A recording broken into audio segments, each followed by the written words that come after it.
right, y'all. Today is day 2. We have Marquavius Huey. He goes by Quay.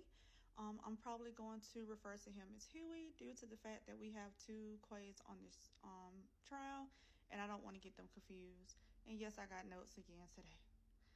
All right, so first of all, Huey graduated from South Atlanta High School in 2014 in Thorpe's Voice on time, and he has 2 children under the age of 6. Now, ladies, for a second, y'all been telling me that y'all trying to be his pen pal and all other kind of stuff. So I did find out how you could try to sign up for like the calls or the writing. That's on the screen. However, this man been court fishing. Ain't nothing wrong with short people, but me and Huey is the same height, and I ain't tall.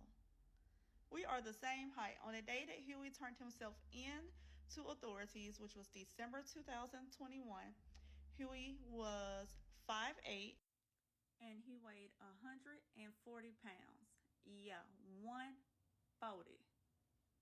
But we've all been talking about it. Huey has 19 charges in this indictment. 19. And here's the catch. On the day that he turned himself in, he was not a convicted felon already.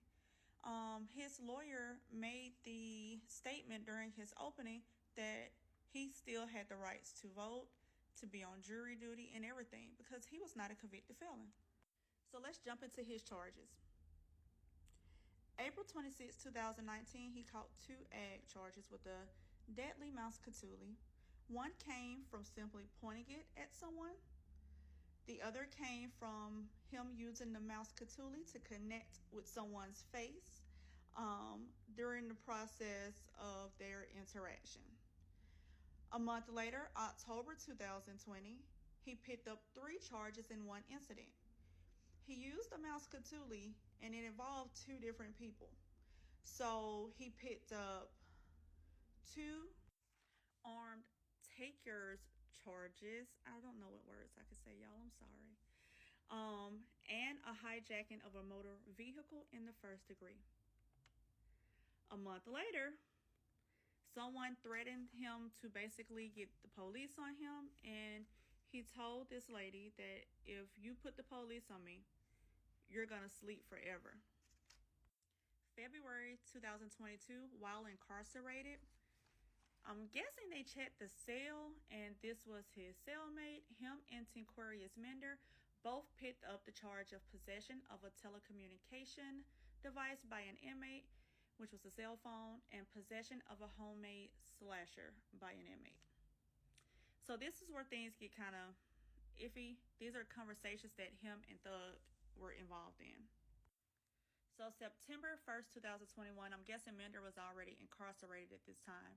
He and Thug were on a video call with Mender, and Mender told Thug that he needed something. And Thug then basically pointed to Huey like he's going to handle that and threw it YSL. November 2021, Huey told Thug in a conversation, "You know I'm ready to handle the business and go sit down if I got to about any one of y'all on my mama." That was November 2021. December 2021, somewhere in between November and December, the police tried to pull him over. He eluded the police, but then he turned around and turned himself in December, and he has been incarcerated ever since then. Now, the only thing that can kind of, I see, go in his favor, I know Page has taken one of his charges out of this indictment. They discussed that a few weeks ago, but when he picked up that hijacking charge, that person who was involved is no longer here, and it has nothing to do with YSL, but they're no longer with us, so that person cannot testify, and I don't see how it'll just really be too much of use, because if you remember, it was about 3 weeks ago, they played the call, and the person really wasn't trying to like give 911 too much information, and then they kind of backtracked and backpedaled on what they said a little bit, so I don't know how much that will stand up. He does have a lot of charges, but I feel like with him not having any priors, yeah, he might get some time, but that's more like a a lesser charge than this RICO. And honestly, I don't see nothing that he did, taking people iPhones that can be traced by police, by anybody. I don't see how that was done in furtherance of YSL.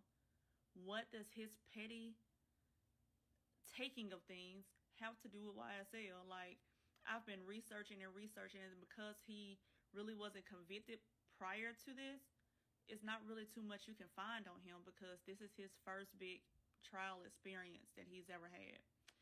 So that's about that on that. Tomorrow we're going to go into day 3.